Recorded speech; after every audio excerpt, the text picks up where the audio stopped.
Hello hello hello and welcome to a new lecture of class with star, जहाँ पे हम कर रहे हैं क्लास 12 की तैयारी फिजिक्स के साथ।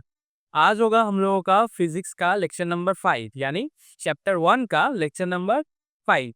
ठीक है, तो चलो हम थोड़ा सा पहले ही रिकैप ले लेते हैं कि अभी तक हम लोगों ने क्या क्या किया है। तो अभी तक हम लोगों का इंट्रोडक्शन हो गया, इलेक्ट्रिक फील्ड हो गया, इलेक्ट्रिक चार्जेस हो गया, कूलम्ब्स लॉ वगैरह हो गया, और क्या था, इलेक्ट्रिक फील्ड इंटेंसिटी का डिराइवेशंस वगैरह हो गया, एक्सियल लाइन, इक्वेटोरियल लाइन, जो कि बहुत ही इंपॉर्टेंट एक टॉपिक है, जो कि लेक्चर नंबर 4 में हम लोगों ने ऑलरेडी कंप्लीट कर दिया है। अभी तुम लोगों का सिर्फ कुछ ही चीजें बाकी है। मान लो कि ये वाला लेक्चर और एक लेक्चर ही होगा, उसके बाद तुम लोगों का ये चैप्टर खत्म हो जाएगा। उसके बाद सिर्फ हम लोग न्यूमेरिकल्स करेंगे, ठीक है। तो तुम लोगों का क्या क्या बाकी है मैं तुम लोगों को पहले ही बता देता हूँ। तुम लोगों का अभी इलेक्ट्रिक फ्लक्स बाकी है। अगेन मैं बोल देता हूँ, इलेक्ट्रिक फ्लक्स वगैरह वगैरह एक और थ्योरम भी तुम लोग पढ़ोगे। वो सब तुम फील्ड्स, मतलब इलेक्ट्रिक फील्ड के डिटर्मिनेशन के लिए ही यूज करोगे। ठीक है, इलेक्ट्रिक फील्ड डिटर्मिनेशन के लिए ही हम लोग ये इलेक्ट्रिक फ्लक्स का कॉन्सेप्ट भी यूज करते हैं। और एक थ्योरम भी आएगा, आज हम सीखेंगे गॉसेस थ्योरम। ठीक है, तो ये सब सब चीजें होंगे इलेक्ट्रिक फील्ड्स की वजह से, मतलब इलेक्ट्रिक फील्ड के डिटर्मिनेशन के लिए। लेकिन वो अलग अलग मेथड से हम लोग निकालेंगे, तो इसीलिए अलग अलग मतलब टॉपिक्स मतलब हम लोगों का होता है। ठीक है, चलो। तो आज का पहला जो टॉपिक होगा, तो हम लोग करेंगे इलेक्ट्रिक फ्लक्स के साथ शुरू। ठीक है, इलेक्ट्रिक फ्लक्स के साथ हम लोग आज का ये लेक्चर करेंगे शुरू। तो बिना किसी देरी के चलो शुरू करते हैं।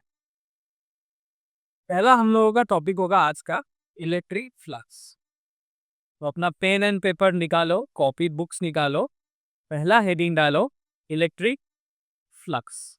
इलेक्ट्रिक फ्लक्स को मतलब शॉर्ट फॉर्म में हम लोग लिखते हैं ऐसे, साई ई।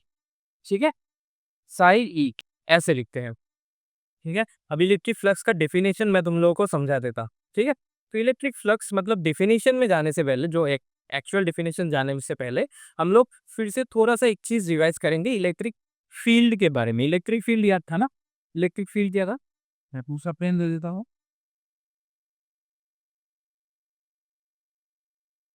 ठीक है, इलेक्ट्रिक फील्ड क्या था? इलेक्ट्रिक फील्ड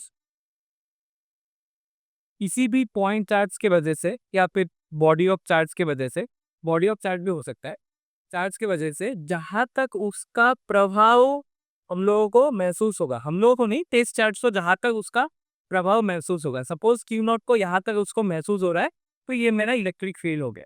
ठीक है, इलेक्ट्रिक फील्ड हो गया। अभी मान लो ये नहीं है मेरे पास इलेक्ट्रिक फील्ड, मैं कुछ नाम नाम नहीं देता हूँ, सिर्फ इलेक्ट्रिक फील्ड में ड्रॉ कर लेता हूँ। ठीक है, मेरे पास इलेक्ट्रिक फील्ड है एंड मैंने इसके ऊपर एक बॉडी दे दिया, मतलब इस इलेक्ट्रिक फील्ड में एक बॉडी को दे दिया। बॉडी मतलब कुछ भी सरफेस हो सकता है। मान लो रेक्टेंगल मैंने दे दिया, यहाँ पे एक रेक्टेंगुलर बॉडी मैंने दे दिया। ठीक है, अभी इलेक्ट्रिक फ्लक्स फाई का डेफिनेशन यही है कि it can be defined as, मैं लिख ही देता हूँ कि it can be defined as the number of electric electric field lines. ठीक है, इलेक्ट्रिक फील्ड में जो लाइंस है, जो उन लोगों ने ऑलरेडी उसका डेफिनेशन प्रॉपर्टी सीख लिया, वही can be defined as a number of electric field lines passing through passing through a body in that electric field. मतलब एक इलेक्ट्रिक फील्ड होगा, उसमें कितना इलेक्ट्रिक फील्ड लाइंस पास कर रहा है, उसको ही हम लोग बोलते हैं इलेक्ट्रिक फ्लक्स। ठीक है, उसको ही हम लोग क्या बोलते हैं? Electric flux. अभी इलेक्ट्रिक फ्लक्स मान लो, ये जो मैंने तुम लोगों को सिखाया कि ये इलेक्ट्रिक फील्ड लाइंस जो है, मतलब ये इलेक्ट्रिक फील्ड है, ये इलेक्ट्रिक फील्ड का लाइंस है मेरे पास एक बॉडी है, मेरे पास एक बॉडी। ठीक है, मेरे पास एक बॉडी थी। इस बॉडी से के इस बॉडी से कितना इलेक्ट्रिक फील्ड लाइंस पास कर रहा है, मैंने जो डायग्राम ड्रॉ किया है उसमें नहीं देख के बोल रहा हूँ, कितना मतलब इलेक्ट्रिक फील्ड लाइंस पास कर रहा है। तो यहाँ से मुझे पता चल रहा है कि दो इलेक्ट्रिक फील्ड लाइंस पास कर रहा है, according to this diagram, according to my illustration, कि ये दोनों इलेक्ट्रिक फील्ड लाइंस पास कर रहा है।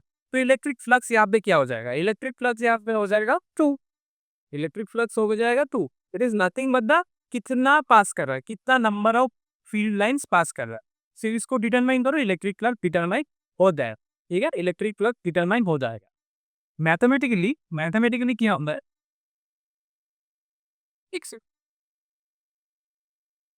मैथमेटिकली इसको हम लोग ऐसे लिख सकते हैं,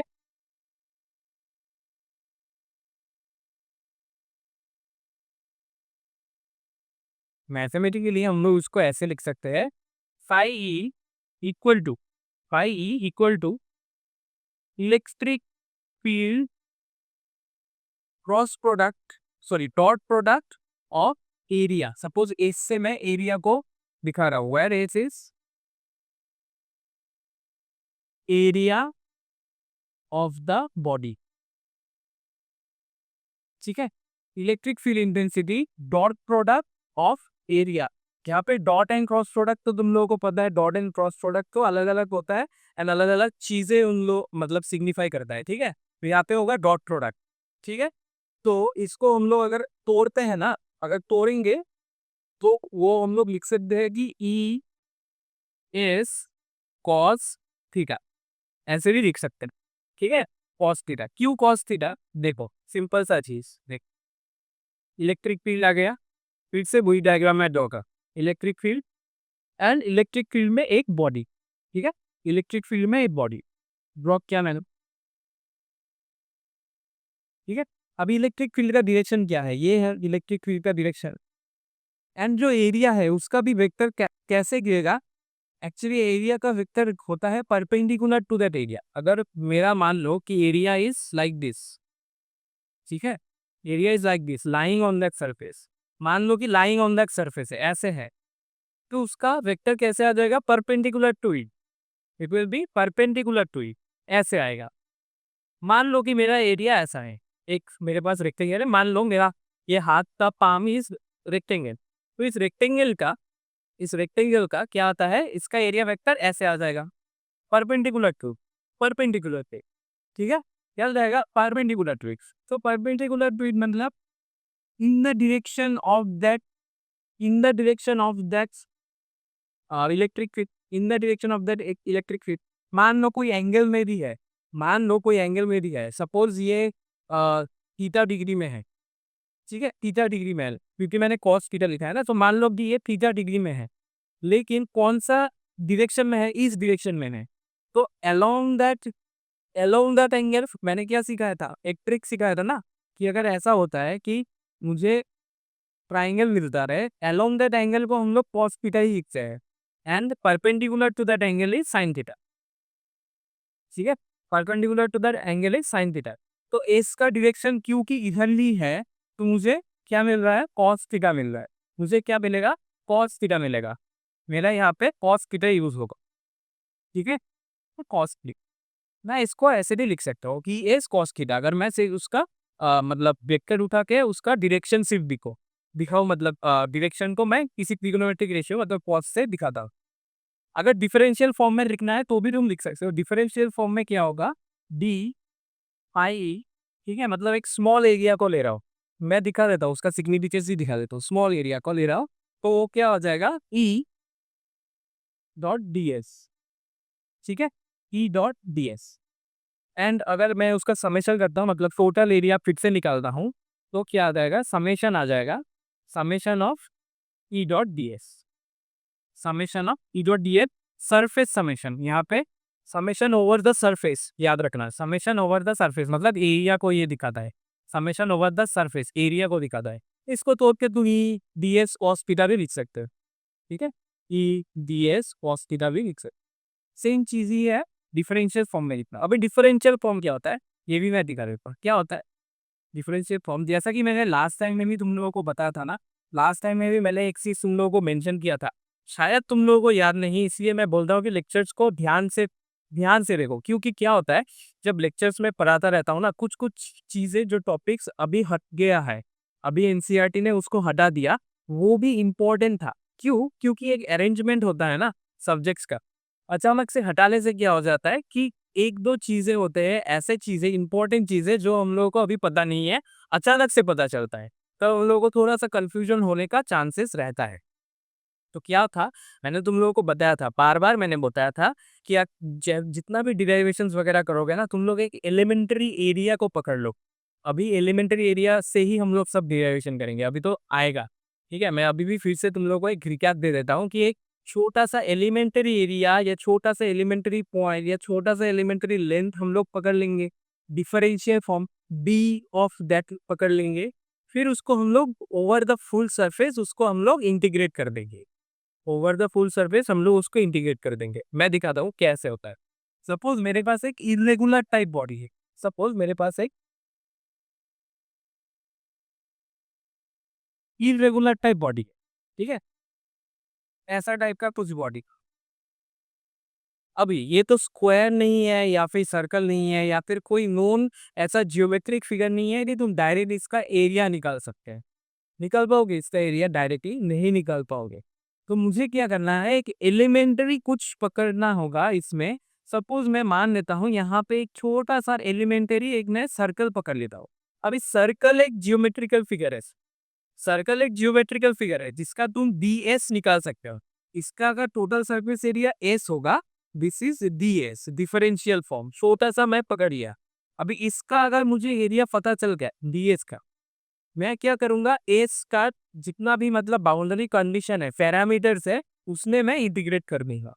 ठीक है? अगर एस का वैल्यू 0 से सपोज 100 तक जाता है तो मैं 0 टू 100 में इंटीग्रेट कर दूंगा। ठीक है?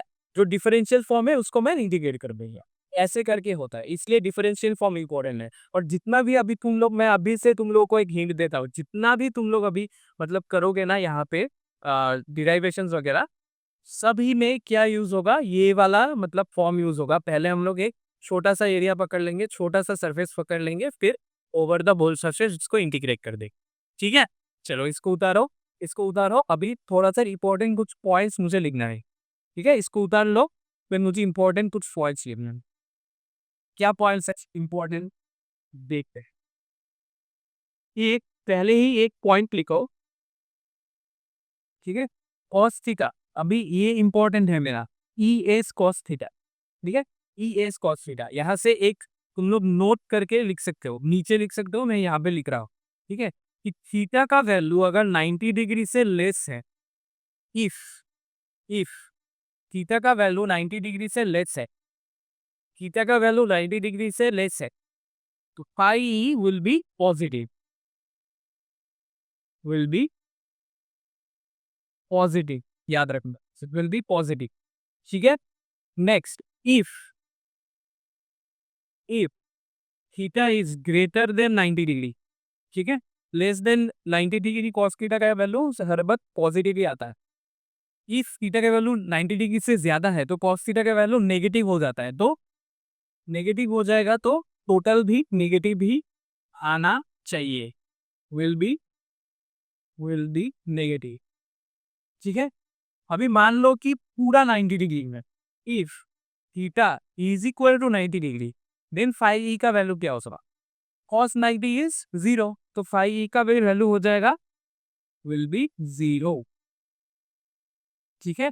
और मैक्सिमम कब होगा, जब थीटा का वैल्यू होगा 0 degree, five E will be maximum. ठीक है? मैक्सिमम, ये एक नोट है, छोटा सा एक नोट है, इसको उतार दो, इसको उतार दो। ठीक है? सिंपल सा है, 90 डिग्री से लेस थीटा का वैल्यू विल बी पॉजिटिव। क्यों? क्योंकि cos थीटा का value is positive. If theta is greater than 90 it will be negative. Theta 90 से एकदम मतलब इक्वल है तो pi will be 0, and if theta is equal to 0 degree then pi will be maximum. ठीक है? ये एक नोट हो गया। और एक नोट लिखना है तुम लोगों को, और एक नोट लिखना, क्या है, देखो कि फाई जो है it is a scalar quantity, dot product हो रहा है तो इज अ स्केलर क्वांटिटी, ये इंपॉर्टेंट चीज है। ठीक है? और एक छोटा सा ही चीज है, अगर क्लोज सरफेस एरिया में, ये क्लोज सरफेस में अगर तुम लोग इलेक्ट्रिक फ्लक्स निकाल रहे हो, तो कभी कभार ये जो इंटीग्रेशन साइन देख रहे हो ना, यहाँ पे एस होगा, ये जो इंटीग्रेशन साइन देख रहे हो यहाँ पे क्लोज इंटीग्रेशन मतलब क्लोज लूप भी बनाया रहता है, ठीक है। ये electric flux in a closed surface कभी कभार कैसा देता है कि ये जो फाई ई है इसको क्लोज्ड लूप एस में देगा। इंटीग्रेशन ऑफ क्लोज्ड एस मतलब surface E D S same ही चीज है। यही तुम लोग ई डी एस यही है, इसमें एक मतलब क्लोज रहता है, ये इसको सिग्निफाई करता है कि ये क्लोज लूप है, ठीक है, क्लोज लूप।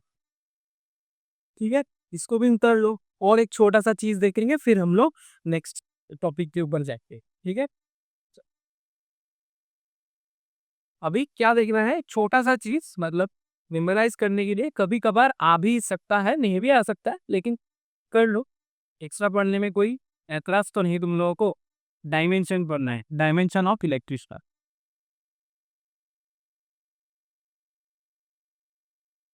इलेक्ट्रिक फ्लक्स का डायमेंशन क्या होगा, it will be M in one, L in three, P in minus D, A in minus.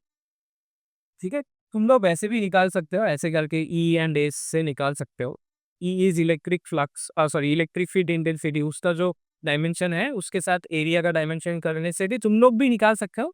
मैंने शॉर्टकट में तुम लोग को दे दिया, अगर मेमोराइज करना है याद करना है तो तुम लोग कर सकते। ठीक है, मेमोराइज करना है तो कर सकते।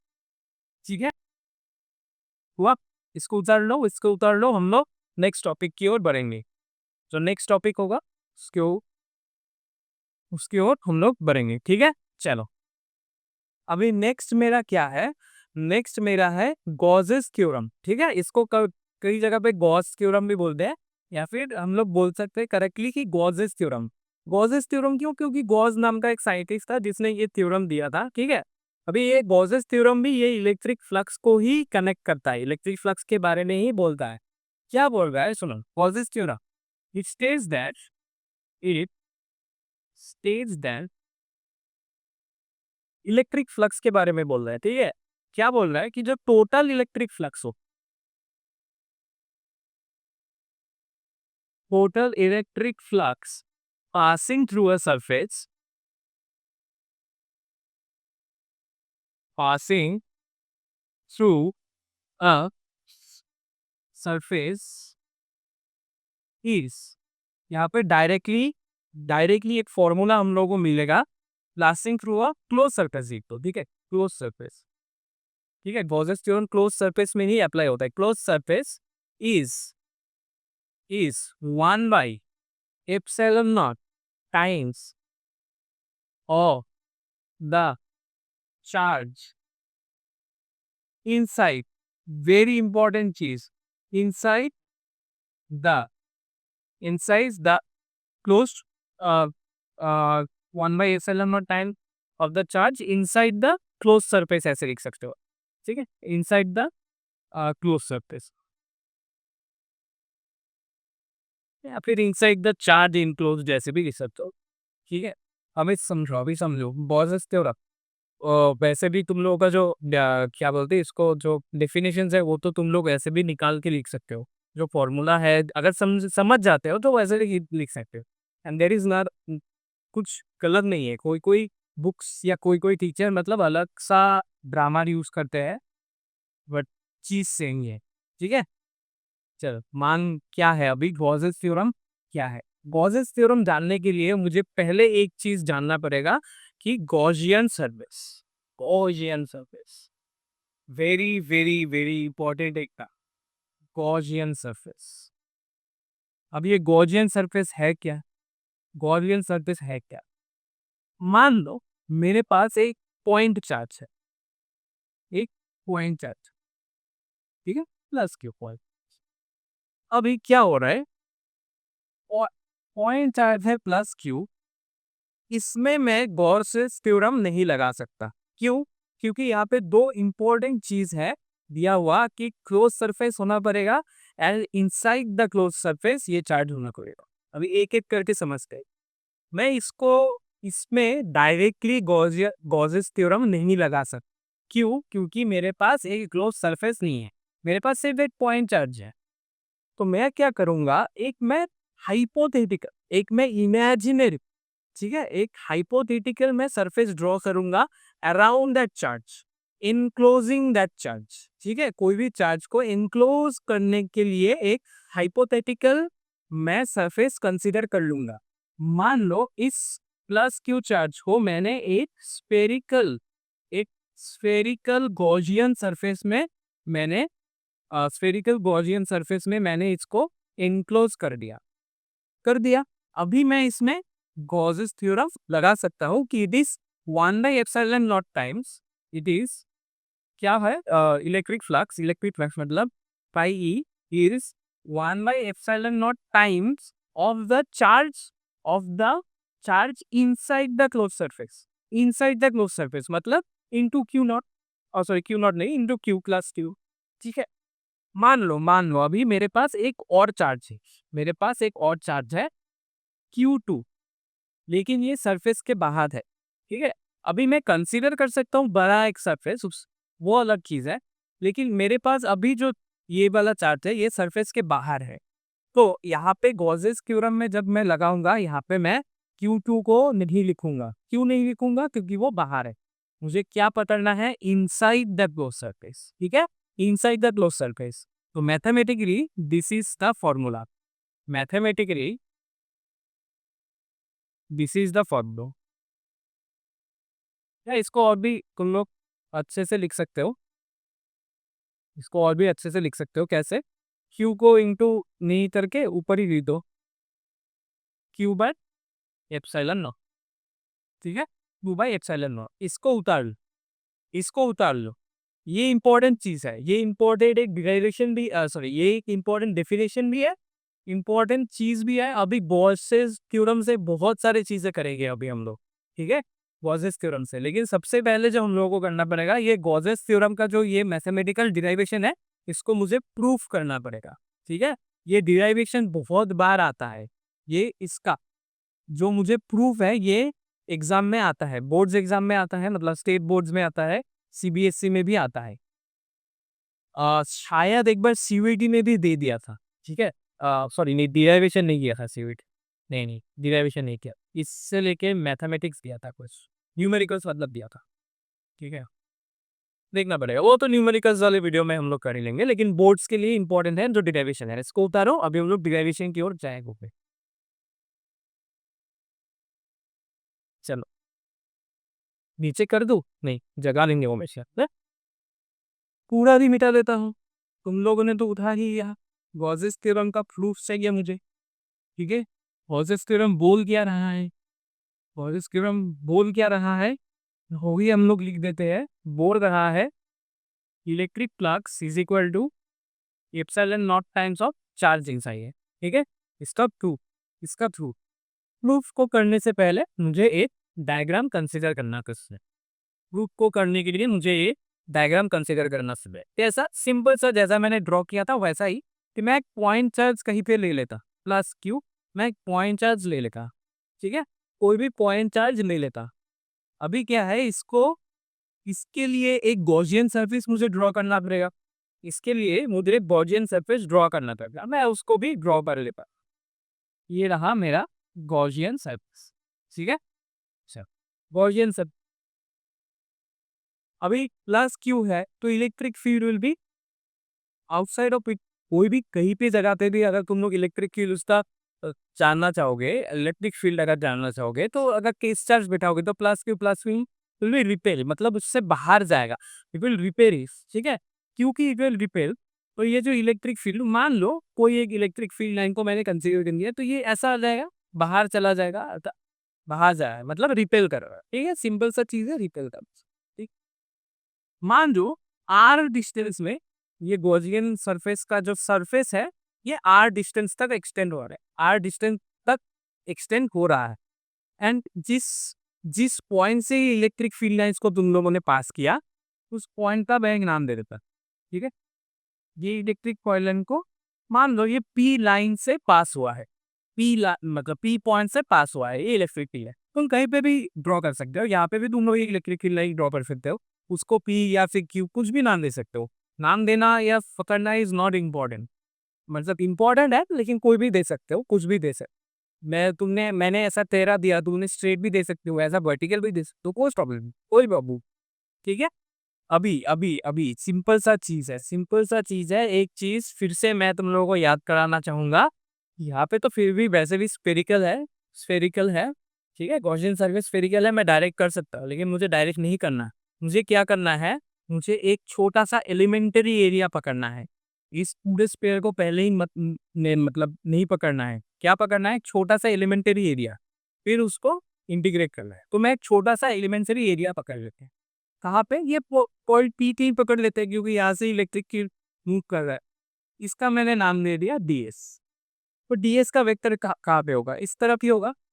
एरिया था perpendicular, area vector is perpendicular to it. ठीक है, तो ds का वेक्टर इस तरफ जा रहा है। ठीक है, कोई प्रॉब्लम, कोई प्रॉब्लम नहीं है। अभी जो कुछ चीजें लिखना है वो लिख देते हैं।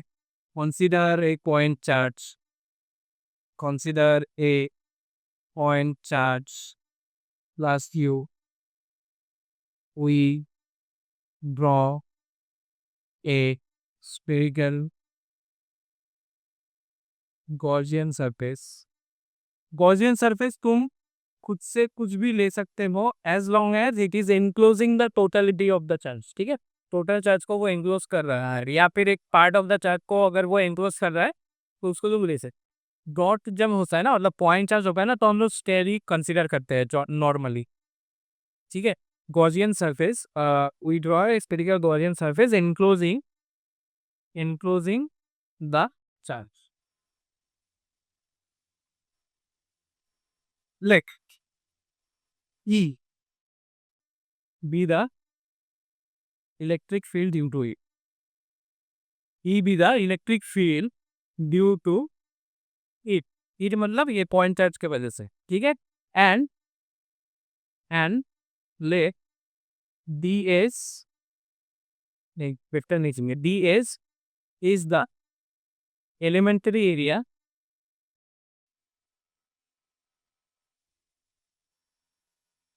at point P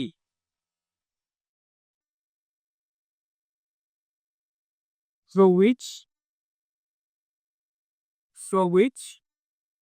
E passes। ठीक है, शायद तुम लोग इतना नीचे भी नहीं देख सकते हो, E passes देख सकते हो, E passes। बाई चांस अगर कैमरे में नहीं आ रहा है ना, तो यहाँ पे मैंने लिखा है ई पास, मतलब ये ई वेक्टर पी पॉइंट के थ्रू से पास करता है। ठीक है, चलो अभी मुझे क्या जानना है, अभी मुझे मान लो मुझे इलेक्ट्रिक फील्ड ही जानना है, ये वाला इलेक्ट्रिक फील्ड मुझे जानना है। तो ये इलेक्ट्रिक फील्ड क्या हो जाएगा, electric field due to this क्या आता है, कैसे लिखे, electric field due to plus Q क्या आता है, E is equal to 1/4 pi epsilon naught. अभी एप्सिलॉन आर में लिख सकता हूँ। मान लो ये वैक्यूम में है, मान लो ये वैक्यूम है, क्यों मैं वो बोल दूंगा। ठीक है, तुम लोग यहाँ पे एप्सिलॉन नॉट आर लेके भी कर सकते हो, लास्ट पे वो कैंसिल आउट हो ही जाएगा। मान लो ये वैक्यूम में है, 1/4 पाई एप्सिलॉन नॉट। ठीक है, यहाँ पे तो लिख भी सकते हो, कंसीडर पॉइंट चार्जिंग वैक्यूम। ठीक है, ऐसे लिख भी लो और अब चाहिए। ठीक है, इनटू Q/r²। अभी क्योंकि वेक्टर फॉर्म में हम लोग यूज कर रहा है, तो हम लोग यहाँ पे वेक्टर दे देंगे r। इस तरफ भी जा रहा है, ये r वेक्टर इस तरफ भी जा रहा है। ठीक है, इस तरफ भी r वेक्टर Q से P तक मैंने किया है ना, तो ठीक है, समझ में आ रहा है ना, समझ में आ रहा है, समझ में आ रहा है। चलो अभी अभी इलेक्ट्रिक फ्लक्स मैं निकाल सकता, इलेक्ट्रिक फ्लक्स थ्रू ds मैं निकाल सकता हूँ। ds में कहाँ पे, एट पॉइंट P, उसको मैं निकाल सकता हूँ इलेक्ट्रिक फ्लक्स को। कैसे निकाल सकता हूँ, 5E is equal to E dot product of ds निकाल सकता हूँ। हाँ या ना बोलो, निकाल सकता हूँ, इजी है, इजी है। अभी E का वैल्यू बेटा दो। ठीक है, ओ एक सेकेंड एक सेकेंड, ds को लिया ना मैंने, एलिमेंट्री लिया ना, एलिमेंट्री लिया तो एलिमेंट्री इलेक्ट्रिक फ्लक्स ही होगा। D phi E equal to E D S होगा। ठीक है, टोटल तो नहीं किया, टोटल तो बाद में करूंगा ना इधर इंटीग्रेशन के बाद। या डिफरेंशियल फॉर्म में लिया है, डी एस लिया है तो डी फाई ई ही होगा। ठीक है, तो डी फाई ई होगा। ठीक है, ई का वैल्यू बिठा दो। ई का वैल्यू मुझे पता है कितना आया, ऊपर से ही 1/4 pi epsilon naught Q R square R cap D S, R square R cap D S लिख सकते हो। सिंपल सा, सिर्फ मैंने इसको बिठाया। अभी देखो आर कैप मतलब आर का जो वेक्टर है इधर जा रहा है, डी एस वेक्टर भी इधर जा रहा है। तो मैं क्या लिख सकता हूँ, दोनों वेक्टर अगर सेम डायरेक्शन में जा रहा है तो उसका मैं डायरेक्शन नहीं बोलने से भी हो जाएगा, क्योंकि डिफरेंस नहीं पड़ेगा, एक ही डायरेक्शन में जा रहा है ना। तो मैं डायरेक्ट डी एस लिख देता हूँ, वेक्टर फॉर्म को उठा दिया मतलब डायरेक्शन को उठा दिया, एंड ये वाला डायरेक्शन को उठा दिया। क्यों? सिंस आर एंड नीचे नीचे since r cap and ds are in same direction, are in same direction। ठीक है, अभी मुझे स्मॉल डिफरेंशियल फॉर्म मिल गया, स्मॉल जो इलेक्ट्रिक फ्लक्स का वो मुझे मिल गया यहाँ से। ठीक है, अभी मुझे होल सरफेस पे चाहिए। अगर मुझे होल सरफेस में चाहिए मतलब टोटल इलेक्ट्रिक फ्लक्स चाहिए, तो मुझे क्या करना पड़ेगा, इंटीग्रेशन करना पड़ेगा। लिखो कि total total electric flux, total electric flux क्या आ जाएगा, अगर इंटीग्रेशन करोगे, इसके इंटीग्रेशन करोगे तो ये आ जाएगा सिर्फ, मतलब फाई ई आ जाएगा। Then integration of surface integration of E D S.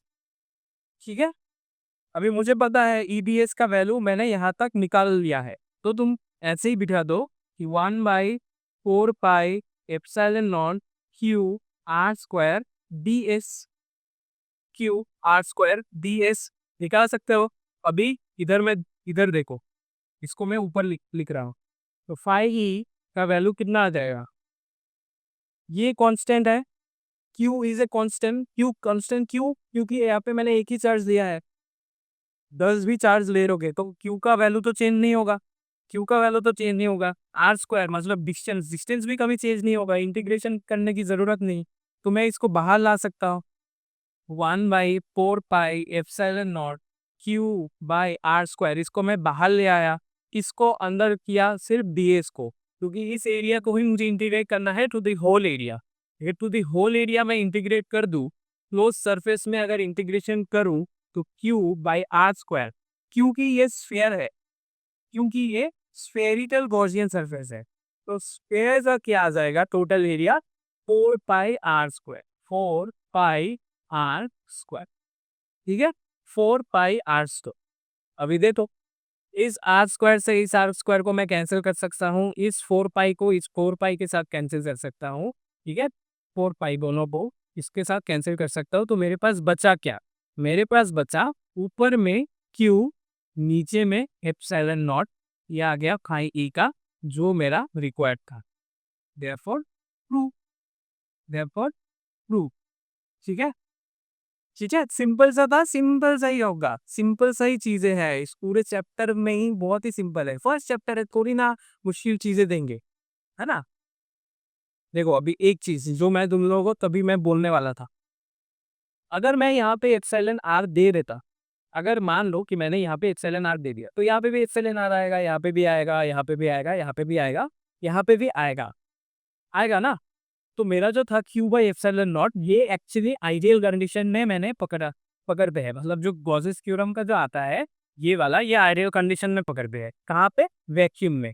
Vacuum में एक चार्ज है, उसके ऊपर एक गॉसियन सरफेस है, इसलिए एप्सिलॉन नॉट।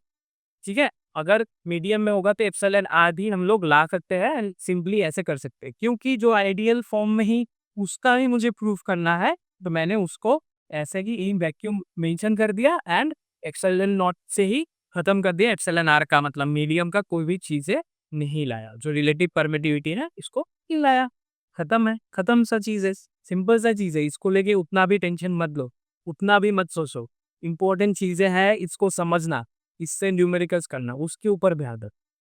ठीक है, चल अभी नेक्स्ट एक टॉपिक में जाते हैं। ठीक है, इसको उतार लो, फिर नेक्स्ट टॉपिक में जाते हैं। सो नेक्स्ट जो हम लोगों का टॉपिक है, मतलब एक छोटा सा एक डिराइवेशन है, छोटा सा एक प्रूफ है, ठीक है।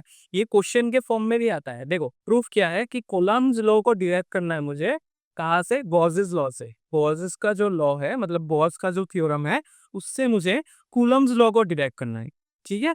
सिंपल सा ही चीजें है, जो हम लोगों का नोन चीजें है, उसको लेके ही हम लोग करें, ठीक है। ये कभी कभार ना क्वेश्चन फॉर्म में देता है कि derive Coulomb's law from Gauss's law, ये देता है। This is very important and बहुत कॉमन एक क्वेश्चन है, ये आने का चांसेस बहुत ज्यादा है। चलो इसमें क्या करना है, फिर से वही चीजें लेना है। मुझे एक पॉइंट चार्ज लेना है, प्लस क्यू वाला एक पॉइंट चार्ज लेना है। अभी पॉइंट चार्ज में तो गॉसेस लॉ अप्लाई नहीं कर सकते, उसके लिए क्या करना पड़ेगा, मुझे गॉसियन सरफेस ड्रॉ करना पड़ेगा। मुझे गॉसियन सरफेस ड्रॉ करना पड़ेगा, कर लिया मैंने। ऑब्वियसली प्लस क्यू चार्ज है तो वो एक इलेक्ट्रिक फील्ड प्रोड्यूस करेगा ऑपोजिट टू इट, मतलब रिपेलिंग एक इलेक्ट्रिक फील्ड प्रोड्यूस करेगा। नाम दे देते हैं इसको ई वेक्टर, ठीक है। नाम दे देते हैं ई वेक्टर एंड इसका जो डिस्टेंस है गॉसियन सरफेस का, उसको मैंने नाम दे दिया आर, मतलब वैल्यू दे दिया आर, ठीक है। सिंपल।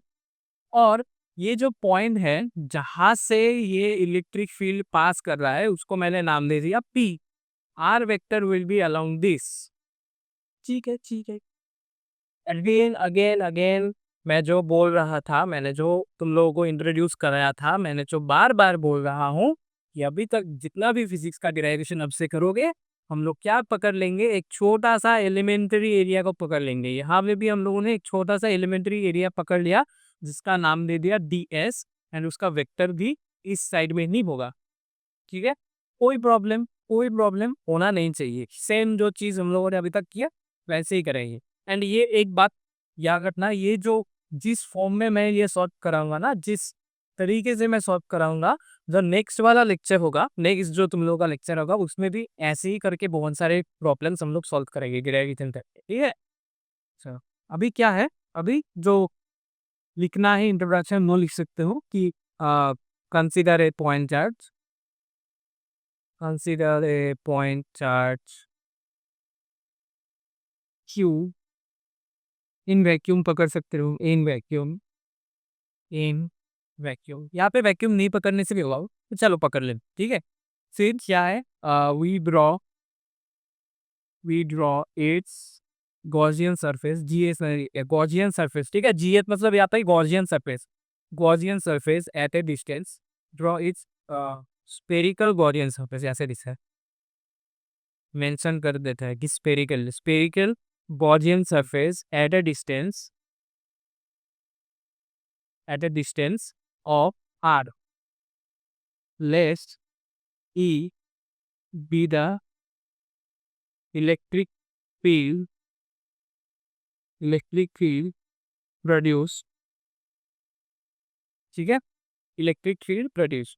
फिर मैंने क्या पकड़ा, डीएस पकड़ा, left E pass the Gaussian surface at point P where an elementary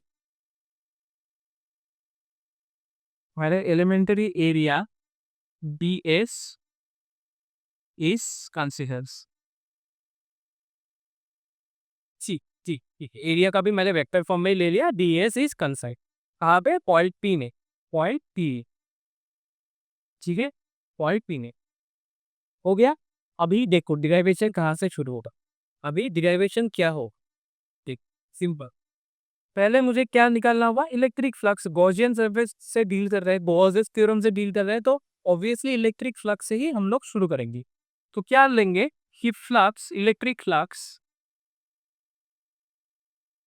flux phi can be written as integration of E D S, integration surface of E vector and D S vector, ठीक है, E vector and D S, ठीक है, ठीक है, ठीक। EDS को vector form से अगर हम लोग इसको डायरेक्शन दे देते हैं, तो क्या आ जाता है, ई D S cos theta, cos theta, cos theta, simple. ये तो हम लोगों ने अभी तक पढ़ लिया है। अभी देखो ई इधर में है, डीएस भी इधर में है, सेम लाइन में है, cos थीटा का वैल्यू कितना हो जाएगा? 0 0। कोई भी एंगल नहीं बन रहा है, स्ट्रेट लाइन में ही है। तो अगर cos थीटा का वैल्यू 0 है, cos थीटा का वैल्यू 0 है, तो डायरेक्टली तुम ऐसे लिख सकते हो कि EDS, क्योंकि cos 0 is 1, since theta is equal to 0 degree लिख सकते हो, प्रॉब्लम नहीं होना चाहिए। अभी देखो, इंटीग्रेशन x, ई का वैल्यू कभी भी इंटीग्रेशन में चेंज होगा या कांस्टेंट रहेगा? ऑब्वियसली ये कांस्टेंट रहेगा, क्यू की वजह से ई प्रोड्यूस हो रहा है। क्यू अगर चेंज नहीं होगा तो ई भी चेंज नहीं होगा, ई इज अ कांस्टेंट। तो ई को मैं बाहर ला सकता हूँ, surface surface integration of DS, surface integration of DS. ठीक है, surface integration of DS, DS is a sphere, तो सरफेस इंटीग्रेशन क्या आ जाएगा? अभी अभी हम लोगों ने किया था, कितना आ जाएगा? 4πr²। ये तो बहुत सारा चीज कॉमन हो गया लास्ट जो हम लोगों ने डिराइवेशन किया है उससे। ठीक है, ठीक है, ठीक है। अभी क्या बोल रहा है? गॉसेस थ्योरम और एक चीज बोल रहे हैं, according to Gauss's theorem, according to Gauss's theorem, ये फाई ई का वैल्यू, फाई ई का value Q by epsilon naught था या नहीं था? हाँ, पता है मुझे, है कि नहीं? गॉसेस थ्योरम तो हम लोगों ने ऑलरेडी प्रूव कर दिया। तो अभी ये 1 और 2 से दोनों ही अगर फाई ई का इक्वल है, ये इक्वल टू ये बन जाएगा। 1 और 2 से मैं ये पता कर सकता हूँ ना, सिंपल सा चीज है। कर दो, कर दो। क्या लिखोगे? फ्रॉम फ्रॉम 1 और 2 क्या लिख पाओगे कि E 4πr² is equal to Q by epsilon naught लिख पाओगे। सिंपल सा ही चीज है। अभी इसको इस तरफ लेके जाओ, यहाँ पे मल्टीप्लीकेशन फॉर्म में है, वहां जाके डिवीजन फॉर्म में आ जाएगा। 4πr² Q epsilon not. देख रहे हो कैसे फॉर्म आ रहा है, कैसे इसका फॉर्म आ रहा है? देखो, अभी क्या करना है, इसको ही अगर मैं री अरेंज करूँ तो कैसा बन जाएगा कि 1/4π, इस एप्सिलॉन नॉट को मैं यहाँ पे लिख देता हूँ, एप्सिलॉन नॉट क्यू r²। हाँ, ये तो ई का फॉर्मूला आ गया। वैसे भी मुझे पता था, फिर भी मैं, क्योंकि गोजेस थ्योरम से मुझे फॉर्म पता करना है, तो मुझे ई का फॉर्म भी आ गया, जो मैंने ऑलरेडी ऑलरेडी कर दिया था। ठीक है, ठीक। लेकिन मुझे यहाँ पे तो रुकना नहीं है, क्या प्रूफ करना है? कूलम्स लॉ प्रूफ करना है। तो कूलम्स लॉ का क्या था? कूलम्स लॉ किसके बारे में बात कर रहा था? कूलम्स लॉ किसके बारे में बात करता था? कूलम्स लॉ बात करता था फोर्स के बारे में। अभी फोर्स का क्या है देखें, मुझे ये भी पता है, वी ऑल्सो नो, यहाँ पे मैं लिख देता हूँ, वी नो। क्या पता है मुझे कि ई का वैल्यू क्या था? 8/Q0। ई का वैल्यू था 8/Q0। तो मैं यहाँ पे ई का वैल्यू में इसको मैं पुट कर सकता हूँ। तो अगर मैं इसको इक्वेशन 3 दे देता हूँ, तो इक्वेशन 3 क्या बन जाएगा? इक्वेशन 3 बिकम्स, क्यों मैंने ये लिया? क्योंकि मुझे यहाँ से फोर्स को लेना है, क्योंकि मुझे यहाँ से फोर्स को लेना है। इक्वेशन 3 क्या बन जाएगा? इक्वेशन 3 कुछ ऐसा बन जाएगा कि ऐसा था, E इक्वल टू 1/4πε0 Q/r² था। तो ये बन जाएगा F/Q0 इक्वल टू 1/4πε0 Q0/r²।